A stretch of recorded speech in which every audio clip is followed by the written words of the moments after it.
Mayong adlaw kanyang tanan mga ka-dear friends. Kininaw sa inyong ubos nga lagad nga si Papa Joe para sa to ang YouTube channel ang Dear Papa Joe Stories.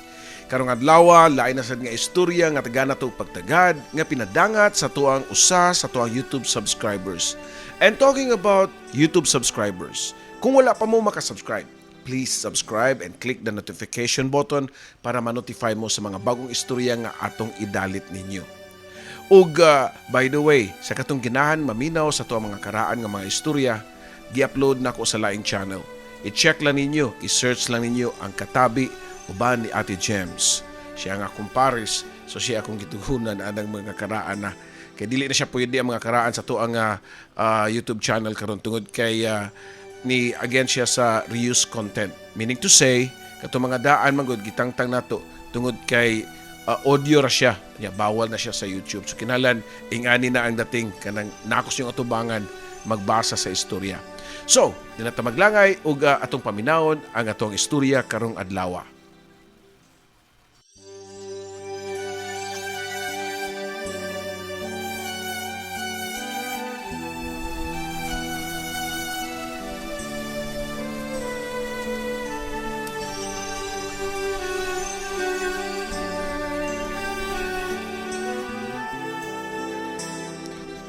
Ang atong istorya karong adlaw naguluhan og gayuma. Lumay. Mutuo wa kani? Mao kini siya ang istorya ni Barbie. Dear Papa Joe, hello sa tanan nga mga subscribers sa Dear Papa Joe YouTube channel. Para sa mga kasayuran nga antibok namang pamilya, tigpaminawa na sa imong programa sa imuhang FM station. Sama sa Talk to Papa. Itanong mo og mga pinakanindot sa tanan nga barangay love stories. But sad to say, kay dili naman ikaw ang narrator. Mao nga dakong kalipay sa mong tibok pamilya dihang nadiskubrian namo nga naamaday ka diri sa YouTube. Gi-upload ang mga nindot kayo nga kaagi sa kinabuhi ug gugma. Ako di ay si Barbie.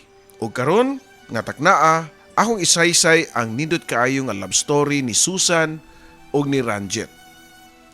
Kini si Susan Papa Joe nabilong sa usa ka middle class nga pamilya. Conservative pero may pagka-ambisyoso pod. Unsaon nga wa pa gani ka-graduate niya to si Susan sa high school gipangitaan siya Amerikano sa iyahang mga mata pobre nga iyaan. Si Auntie Pasing, usa ka dalagang guwang, ug matud pa sa mga silingan mao nga wa maminyo si Auntie Pasing kay pilian man kaayo og lalaki. Type niya ang mga puti, taas nga lalaki kanabang sama og beauty sa mga Korean ug mga Americans. Pero igo ra siya sa kaibog kay bisag unsaon niya wa magyud siya maswertihi sa iyahang mga type nga lalaki. Puti magud kaayo og kutis si Auntie Pasing sama sa usa ka albino. Medyo bulagaw pod ang iyang buhok ug kilay. Ang ingon ani nga beauty di man halinon og foreigner. Kay kasagaran nga tipo sa mga afam kay kanang mga beauty nga talagsaon. Kanang dili pirmi makit-an sa ilahang mga mata. Kumbaga, mga exotic beauty ang ilahang gusto. Matud pa nila nga way laing buhat si Auntie Pasing sa iyang kabataan kundi magsigira og paminpal pero wa gyud usa iyang nakaplagan. Hinuon swerte-swerte raman pod ang pagkakaplag sa imong partner in life. Tungod sa dakong frustration ni Auntie Pasing nga loveless siya hangtod nahimon lang siya nga senior citizen, iyahang nadiskitahan ang iyang pagumangkon nga si Susan. 5 ka manag-igsuon sila si Susan pero lalaki tanan ang iyahang mga igsuon. Siya ray babae. So wala na ilay kapaingnan si Auntie Pasing nga mo-fulfill sa iyahang ambisyon nga maminyo og lalaki nga taas ug puti. Amahan ni Susan ang igsuon ni Auntie Pasing. Unya kay sunod-sunuran ra ni Auntie Pasing kay mao lagi ay ilahang breadwinner. Doon na magoy salon si Auntie Pasing. Siya ang nabuhi sa tibuok pamilya nila ni Susan. Siya po'y nagpaskwela mao nga feeling niya. Siya mo'y dunay dakong katungod unsaon pagpadagan ang ilang kinabuhi labi na gyud kang Susan. Dili may nanon siya manghilabot sa ubang personal nilang gibuhaton gawas lang sa love life ni Susan. Why makabasta-basta og pamisita kang Susan nga lalaki kay sa hagdan pa lang tagbuo na ni Auntie Pasing og sundang ang lalaki. nga gusto nga manguyab ngadto kang Susan. Usa ka buwan sa dili pa ang high school graduation ni Susan, nakigistorya si Auntie Pasing niya. Susan, mga buwan sa Mayo, moabot si George Smith diri sa Pilipinas. Wa din makakuha si Susan sa buot nga ipasabot sa iyang iyaan. Kinsa si George Smith, Auntie? Pangutana pa niya. Ay, buutan kay na siya. Sa tanan na kung nakachat, kiniragyod ang dili bastos. Tubag pa niya. Ni sa mga kalibog ni Susan. Nasabtan naman po siya sa iyang iyaan nga wag yun siya idea sa gustong may tabo sa iyahang auntie. Si George Smith, imo ng fiancé nga taga England. Matod pa ni Auntie Pasing, hastang kurata ni Susan. Unsang kalakihan nga na naman nun siya fiancé nga wa magani siya uyab. O dito pa nitugan si Auntie Pasing nga nagbuhat-buhat niya siya og account sa usa ka dating app. Ang naong, profile og tanang info kang Susan. Pero siya ang nakipag-chat sa mga foreigners. Abi ni Susan og dili seryosong hingayaan about niini pero dihang nakigsulti na gyud ni sa iyahang mga ginikanan nga lagi coming na si George Smith para makikita niya. Nihilak si Susan og nibalibad siyang auntie og nagpalaban siyang mama og papa nga parihong walay say. Uyon-uyon ra sila sa breadwinner kay lagi naapoy sulid nga rason si Auntie Pasing para sa mayong future ni Susan. Matod pa niya nga ang mga Pinoy kuno nga lalaki, most of them kay dili loyal. While mga foreigner, labi na mga tiguang kay loyal gyud kuno kaayo sila. Doon na pa'y laing rason si Auntie Pasing.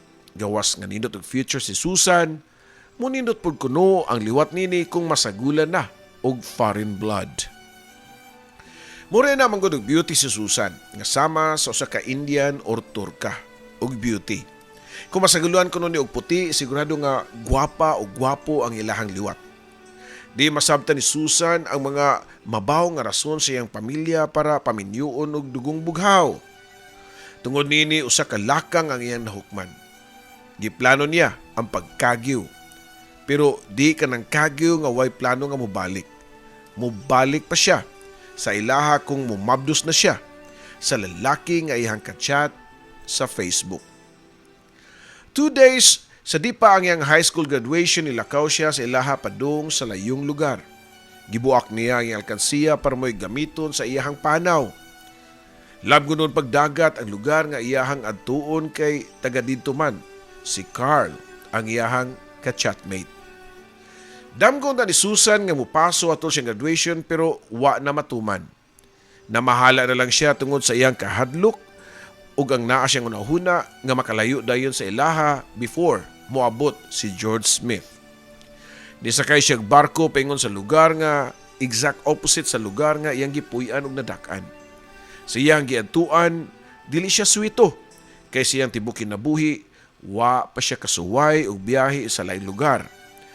Ang sabot nila sa iyang ka-chatmate nga si Carl nga tagbuon siya sa Pier Papa Joe.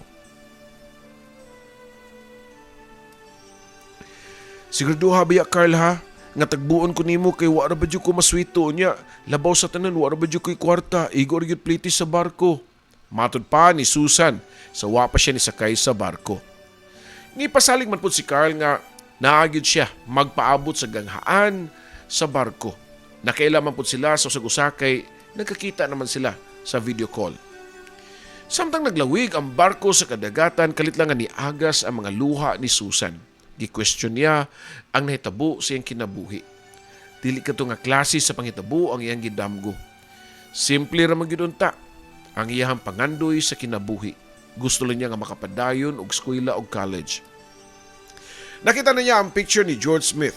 Gwapo kini, taas og siyempre puti, pero tiguang na. 65 years old naman kini ug bisan sa imagination ni Susan, di niya matun nga makigdug og lalaki nga gawas nga nangunot ang panit, wa pagyud siya'y gugma. Ginahuna pud niya si Carl, ang batan-on nga lalaki nga samar pud niya og pangidaron. Dugay na kayo niya nga katsa, Dili sila uyab pero wa na laing lalaki nga naa siyang unahuna nga maoy makapaanak niya. Yes, mas gustuon niya nga mumabdo sa laing lalaki kaysa makasal kang George Smith.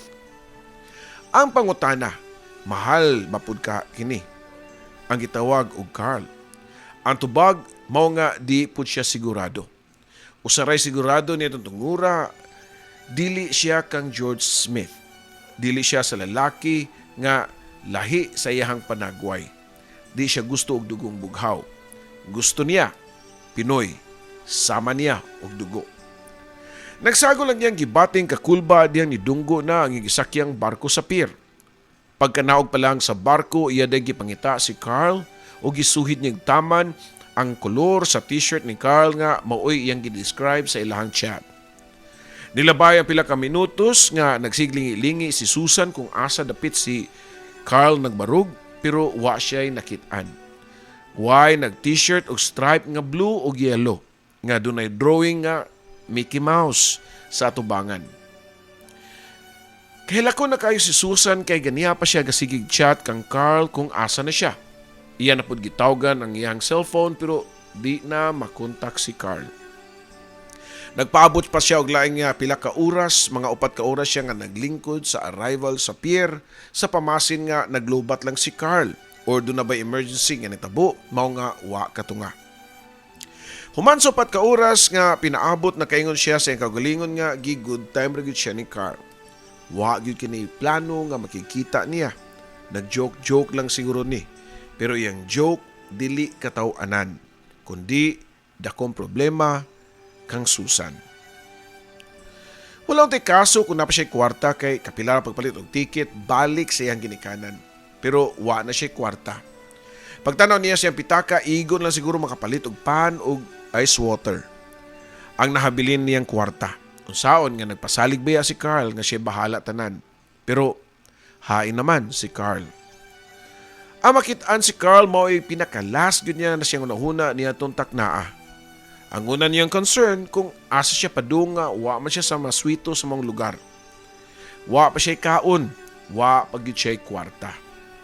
Nigawa siya sa pier para mangita og tindahan nga kapalitan man lang og bisag usa ka buok nga pan aron makawagtang sa gibati niyang kagutom. Sa tanto-tanto niyang lakaw, nakagi siya gamay nga karinderya. Nisamot kakutoy ang iyang tiyan sa pagsimot niya sa sudan. Nihunong siya sa tungod og naghinanaw lang kay sigurado siya nga bisan og baratuhon kaayo ning karinderyaha pero di gyapon siya maka-afford. Pila ka minutos na siya nga nag-obserbar sa karinderya hangtod nga iya nakit-an nga dihay batang lalaki nga nigawas sa kusina nga nagdala og nilutod nga plato. Kakusgan ng bata sa nahuna pa ni Susan kay gamay biya kayo pero nakadaog og mga linutod nga plato.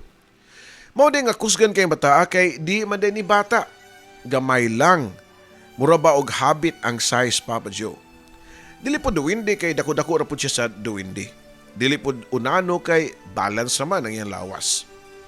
Wa na nagpanuko si Susan og duol sa gamayng tao og iya dayon kining gipangutana. Dung, tagay kog kanon og sudan nga maigo lang og 25 pesos bi. Matod pa ni Susan, Papa Joe. Nitanaw ang gamayng tao niya og ni-smile. Cute kay siya. Makumpara siya ni Sam nga nasa habit nga salida nga Lord of the Rings. Usa ka kanon ug usa ka takos nga utan.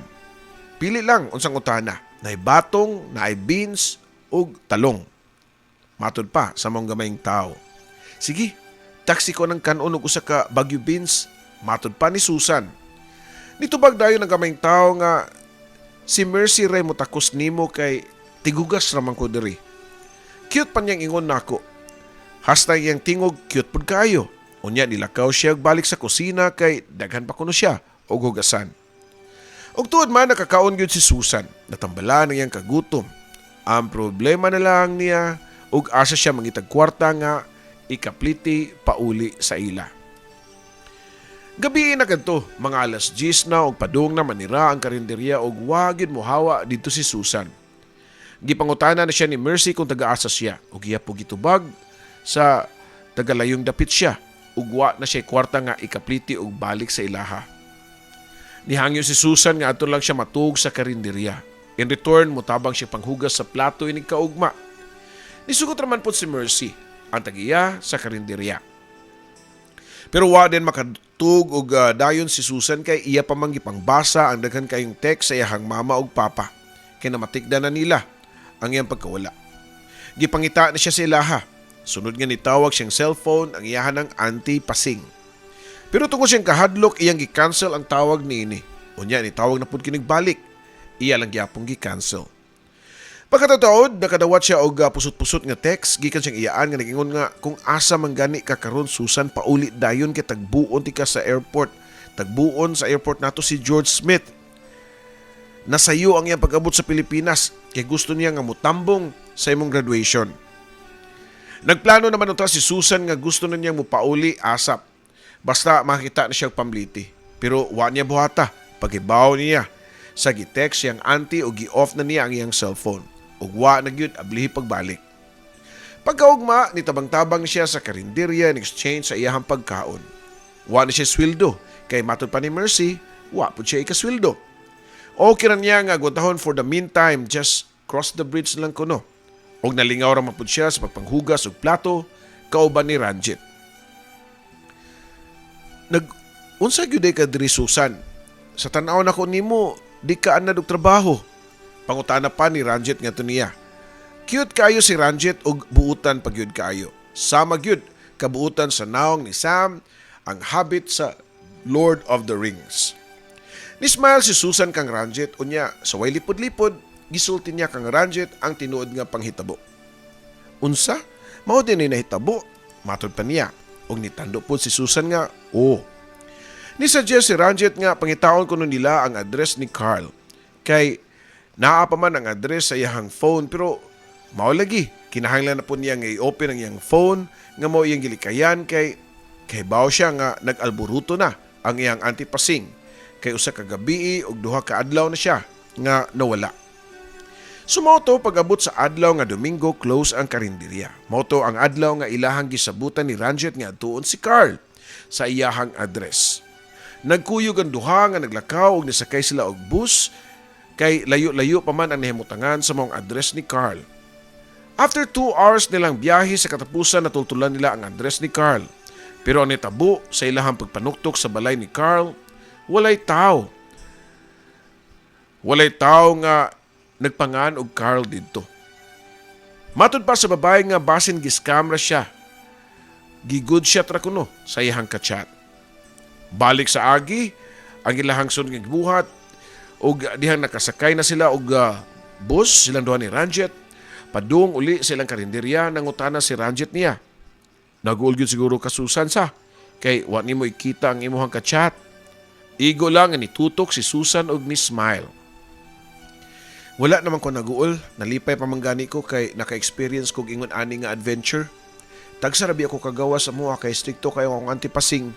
Mahadlok siya nga maglaglaag ko kay basin nung mumabdos kuno ko unya. Paminyuon ra ba kunyag Amerikano?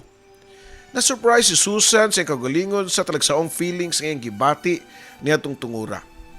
Huway lain, mao ang kagaan sa iyahang buot nga tukang Ranjit.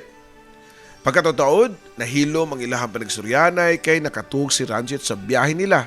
Unya, nisunod pod pagpiyong ang mga mata ni Susan. Hapit na sila maabot sa terminal diyang nakamata si Susan unya pagtanaw niya.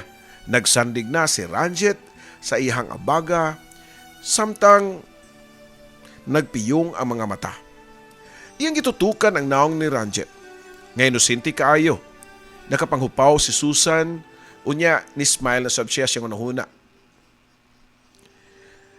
Paborito kayo niya ang movie nga Lord of the Rings. Unya di gid niya malikayan nga makumpara niya ang kabutan ni Ranjit ug ni Sam. Wa tuyuan nga gipatong niya ang iyang mga kamot sa ulo ni Ranjit unya iya kining gihapuwap. Sa iyang gibuhat nakamata si Ranjit. Niabot naman itag terminal Susan. Tana, mga naog na ta. Matod pa ni Ranjit niya. Unya nanganaog sila sa bus ug niadto sa karinderya. Pag-abot nila sa karinderya, nagpaabot si Mercy kang Susan ug iya kining giingnan nga, "Dili na ra ba ko kapapuyo nimo diri? Di na pug ko kapakaon nimo kay hinay na kaayong kita na turong panahon na." One way sa pagpahawa niya kang Susan, nga nakasabot raman pod siya. Sige Mers, salamat kis sa pagsagop nimo nako ha. Okay, mohawa nako. Dinis imong karinderya karong adlaw. Matud pa ni Susan, Papa Joe. Diyang wala na si Mercy, gingnan niya si Ranjet nga, o gingnan siya ni Ranjet nga, ato lang sa mo stay siyang gipuyan, samtang dili pa siya andam mo uli sa ilaha. Niuyon po si Susan. Mao nga sugod nitong adlaw, gidala siya ni Ranjet sa ilaha. Silang duhara, siyang lola ang nagpuyo sa ilang gamay pud kaayo nga balay. Ang iyang lola kay normal ra ang size. Dili sama sa iyaha. Pero nakapan kay bungol lang ug hanap na pud ang pananaw da sa pangidaron. Walay kwarto ang balay nila ni Ranjet, ang ilang sala mao na pud lang kusina ug diha na pud sila mga tug. First night ni Susan nga nakatug sa ilaha kay nagtapad gyud silang tulo sa usa ka banig. Ang iyang lola ang naa sa tunga. Pagkaugma, niyatog sayo og nilakaw si Ranjet kay mo duty na siya sa karinderya. Gabi na siya naabot ug doon na pa siya gitunol kang Susan. Gawas sa pinutos og plastik na sudan, gitunol niya ang kwarta. Gipangutana siya ni Susan og para asam ning kwarta ha. Para na si mong pliti pauli sa inyo ha. Gisulduan naman ko pero gamay ra lagi. Gimaynusan pa man ni Mercy ang akong cash advance gud niya tong nagkasakit si Lola. Pero sige lang, sunod semana basin makaigo na po na pamliti jud nimo. Gidawat ni Susan ang kwarta o niya, nagpasalamat siya kang Ranjet. Papulio na gyuday ko nimo sa amo. Pangutana pa ni Susan. Nitubag po si Ranjet nga, dili uy, kung ganahan ka, ano lang ka puyo, bisan og forever pa. Diyan nakatug na, nagbuklad na og banig si Ranjet para, dihang tingkatug na, nagbukad din og banig si Ranjet aron muhigda na ang iyang lola sa tunga. Unya silang duha, kakilid sa iyang lola. Mga kadlaw na diyang nibangon ang iyang lola para mangihi sa gawas. Dugay kani nakabalik kay nanabako pa man sa kilid sa ilahang balay. Paong ang suga niya to kay siyempre gabi ibaya. Muna na matigda ni Susan nga nagtapad na silang duha ni Ranjet og sikit ng kaayo ang ilang bukton dayon nagkuptanay na sila sa ilahang mga kamot. Ug mao kato Papa Joe. Wa masayod si Susan og yun sa paghitabua kay nahitabo gyud ang nilapaay sa karnero ug gamay nga leon. Pagbalik siyang lola sulod kinahuman nagpanghitabo tungod sa kay bungol lagi kini, di kayo makakita sad, nihigdar pud kini sa bakanting bahin nga lang higdaan nga banig. Si Susan ug Ranjet naman ang nag-occupy sa tunga. Kadlaw na diyang nakatug sila og nagginaksanay. Dili masabot ni Susan ang iyang gibati nga iniglakaw ni Ranjet para motrabaho sa karinderya, bation naman siya og tumang kamingaw niini. Nga usahay, iya paganing apason nga ito sa trabahoan. Happy kayo ang pamati ni Susan kung kauban niya si Ranjet, Papa Joe. Mahal kuno kayo niya ang lalaki o kada gabi, doon ay may tabo nila. Hangtod nga nagduha ka semana na nga nagpuyo si Susan nga to sa ilaha. Usa ka adlaw niya na iyang gi-open ang iyang cellphone ug dito nagkabuang siyang basa sa mga messages nga nagpusot-pusot gikan siyang pamilya nga nangita niya. Ug matod pa sa text nga niadto na kuno sila og pulis kay gi-report nila ang pagkawa ni Susan. Tungod sa kabalakan ni Susan iyang gireplyan ang usa ka text sa iyang mama nga ma, diara ko sa kalugar nga safety. Ihunong na ninyo ang inyong pagpangita nako. Muuli ra ko diha sa ato. Giyatagan na siya og kwarta ni Ranjet sakto nga makapliti pero sa unsang rason nga mawili man gyud si Susan nga tukang Ranjet. Hangtod nga ni text na pud ang iyang mama nga nagpahibaw nga wa na si George Smith. Nibalik na sa England. Unya, muli na ka. Pangutana pa ni Ranjet niya. Pero si Susan nagduha-duha kay murag di gyud siya ganahan nga mobiya kang Ranjet. Ihatod nanti ka sa inyo. Matod pa ni Ranjet niya. Nabuyaan og dugo si Susan. Tinuod ka? Sige, muli na ko sa amoa basta mukuyog ka. Malipayon pa ang tubag ni Susan. Gibaligyan ni Ranjet ang iyang binuhing baboy para magamit nila gapliti sa biyahe nila ni Susan. Og tuod man, nagsakay silang barko padung sa lugar nga gipuy-an ni Susan. Pila na may istorya, nakabot sila sa balay nila ni Susan ug may nalang kay wa diha ang iyang auntie Pasing. Ang mama ug papara ni Susan ug uban pa niya mga igsuon na nadidto. Gitabangan nilang kasaba si Susan kung diin kinigikan, pero ang ilang mga mata tuwa nakafocus sa gamayng tao nga kuyog ni Susan. Kinsa man Naglibog pa nga pangutana sa amahan ni Susan. Nitubag si Susan nga, Siya de si Ranjit akong boyfriend. Silang tanan na hilom papadyog ng unot ang akta nga nagpaglingo-lingo. Hasayang papa o mga igsuon kay nangatawa pa. Kung unsa magani ni binuang nga Susan, bahala na ka. Pero karon dayon papulian ni tawhana sa di pa moabot si Auntie Pasing nimo. Matud pa siyang amahan pero nitubag po si Susan nga, pa, di ni binuang amoa, nagkaygugmaay ming Ranjit. Pero murag wa tuhui si Susan siyang pamilya. Hangtod nga nakadungog sila og tingog sa gawas nga layo pagani nagsyagit na nga nagpanawag sa pangani Susan. Si Auntie Pasing di ay nga nakabalita dayon sa pagibalik ni Susan unya naapagikuyong nga lalaki. Susan! Dire, maghusay ta. Kipakawawan pa ko nimo kang George Smith, gisayangan nimo ang oportunidad nga makalarga og England. Layas-layas pa ka unya ni balik pa ka diri, nagtakin pa ka og tiyanak. Pagsud yun niya ti Pasing sa sala kung din sila nagtapok tanan, diretso kini duol kang Susan unya gibuhian ang duha ka paris nga sagpa sa naong ni Susan.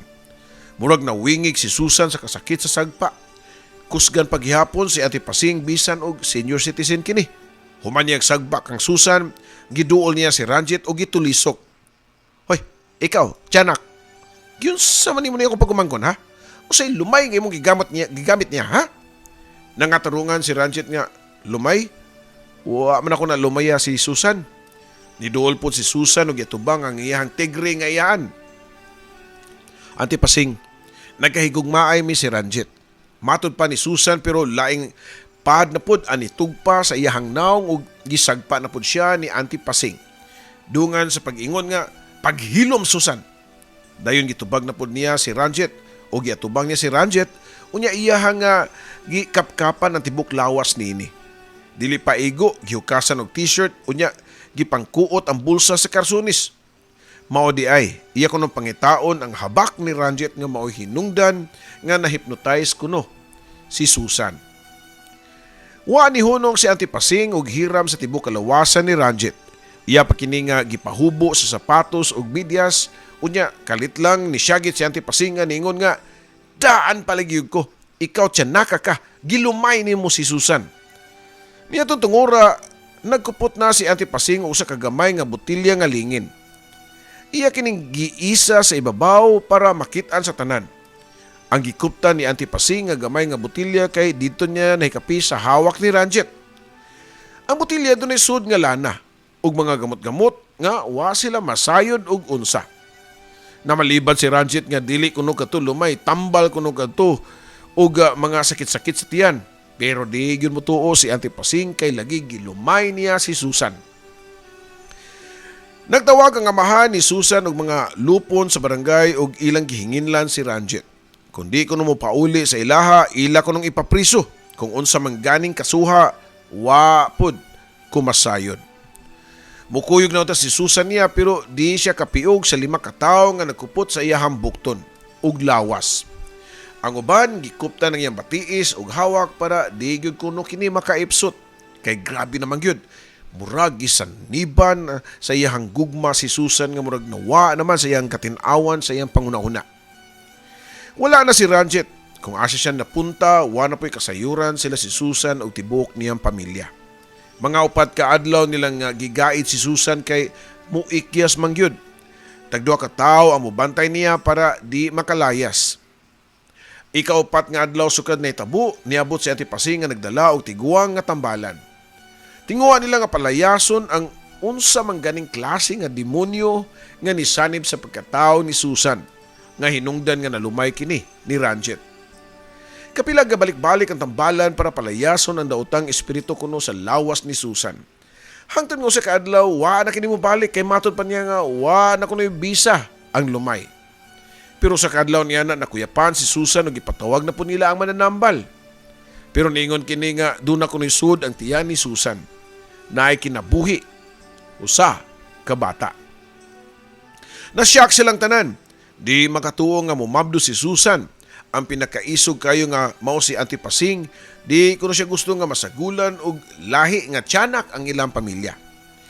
Gingnan ni Tia Pasing ang mananambal nga ipakuha niya ang bata nga gisabak ni Susan pero nagdumili ang mananambal kay wa kuno siya magpractice og sama sa giingon ni Auntie Pasing.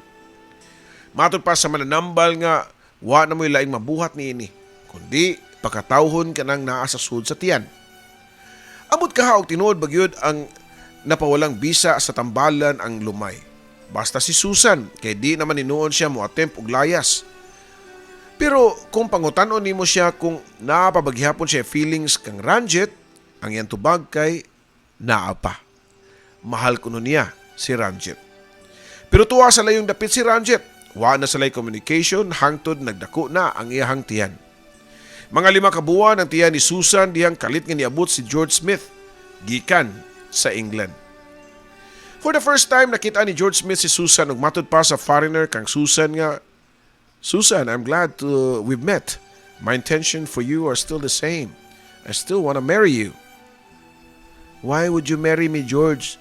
I'm pregnant from a different man. What kind of feeling is that? Is that love?" Sunod-sunod pa nga pangutana kang Susan ngadto kang George. Og nitubag pod si George nga, "It doesn't matter if it's love or not. Just like your feelings to Ranjit. How sure are you that you love him?" "I don't think you love him, Susan. What you did was an act of rebellion against your family. You just want freedom." Pero gipangatawanan gyud ni Susan ang iyahang pagbati ngadto kang Ranjit. "I love him." Matud pa ni Susan ngadto kang George ug nitubag po si George nga, "Really? So you can give me the meaning of love? What is love for you, Susan?" Ninga nga si Susan, kay wa siya katubag, kay siya mismo wa po siya kabaw ug unsa ba gyud ang meaning sa love. Igo na siya nga nanghupaw. Pagkahuman sila pa nag-istorya na nangit si George Smith nga mobalik na sa England.